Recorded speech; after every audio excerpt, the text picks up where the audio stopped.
Leçon 9. Les prières de requête et de consécration. Écriture, Matthieu 21, verset 22, Marc 11, 24, Luc 22, 42. Vérité fondamentale. Dieu s'intéresse à tout ce qui nous concerne. C'est au travers de la prière qu'il a prévu de répondre à tous nos besoins. Nous lisons en Éphésiens 6, 18, « Faites en tout temps dans l'esprit toutes sortes de prières et de supplications ». Dans cette leçon, nous étudierons certaines sortes de prières mentionnées dans le Nouveau Testament. De la même façon que divers jeux sont classés sous la rubrique sport, on regroupe fréquemment différentes sortes de prières sous l'appellation générale de prières. N'oublions pas que chaque jeu est régi par des règles différentes. De même, des règles, lois ou principes spirituels différents sont à l'œuvre selon la sorte de prière que nous faisons. Les règles du baseball ne s'appliquent pas au foot. Un homme qui hébergeait un visiteur européen l'amena à un match de baseball à New York. Ne connaissant pas grand-chose de ce sport qui n'est pas pratiqué dans son pays, ce dernier dut poser plusieurs questions parce qu'il ne comprenait pas la terminologie employée. Habitué à des sports fort différents, il savait que les mêmes règles ne s'appliquent pas aveuglément à tous. De même, dans le domaine spirituel, les principes qui s'appliquent à une sorte de prière n'en régissent pas automatiquement une autre. Si vous vous trompez de règles, vous risquez de tomber dans la confusion. Dans cette leçon, nous allons nous pencher sur un premier type de prière. La prière de requête, Matthieu 21, verset 22. Tout ce que vous demanderez avec foi par la prière, vous le recevrez. Marc 11, 24.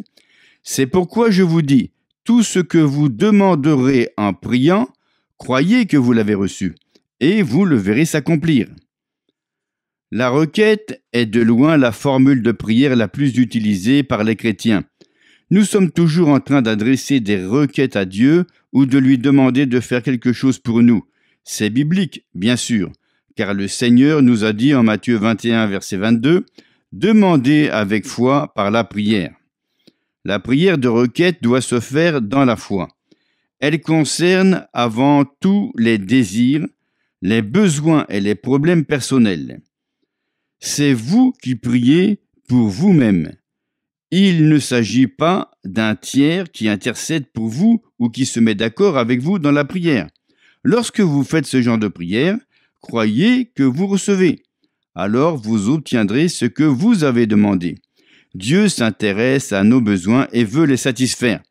Notons que dans l'Ancien Testament, Dieu promit aux enfants d'Israël non seulement des bénédictions spirituelles, mais également la prospérité financière et matérielle.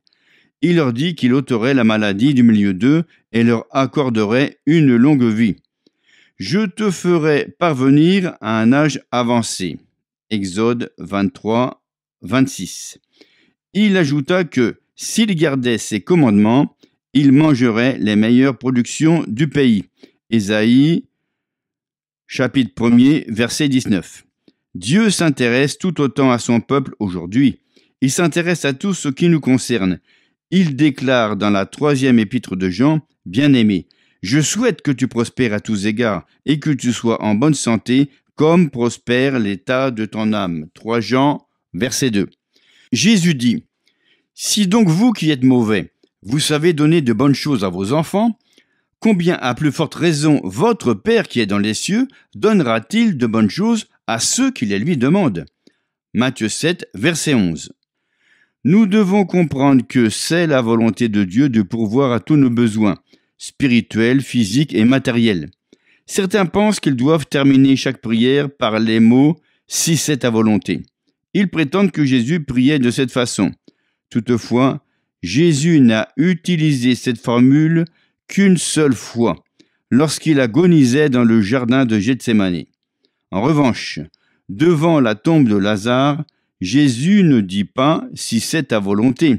Il affirma « Père, je te rends grâce de ce que tu m'as exaucé ». Jean 11, versets 41 à 43. Puis il commanda à Lazare de sortir. Le but de cette prière était de changer la situation.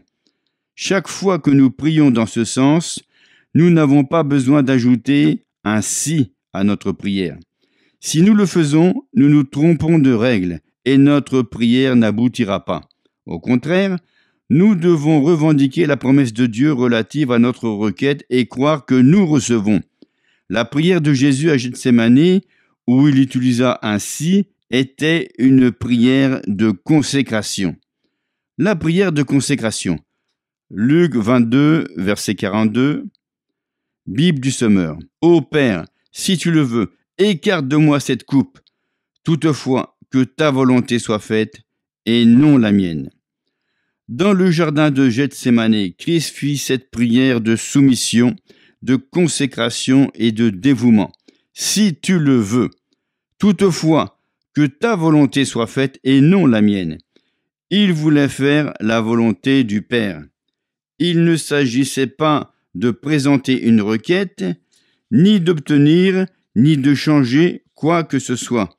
C'était une prière de consécration. Lorsque nous consacrons notre vie à Dieu pour qu'il l'utilise afin de nous envoyer n'importe où pour faire n'importe quoi, nous faisons cette sorte de prière. Ce genre de prière de consécration nous amène à prier si c'est ta volonté. Pourtant, quand il s'agit de changer ou d'obtenir quelque chose de Dieu, nous ne disons pas si c'est ta volonté, car nous avons d'ores et déjà la promesse du Seigneur concernant ce besoin. Nous savons que c'est sa volonté de pourvoir à tous nos besoins. Texte à apprendre par cœur. Priez en tout temps dans l'esprit, avec toutes sortes de prières et de supplications. Veillez-y avec une entière persévérance. Priez pour tous les saints. Éphésiens 6, 18. Merci de vous abonner et de partager avec votre entourage le chapitre de ce livre sur la prière.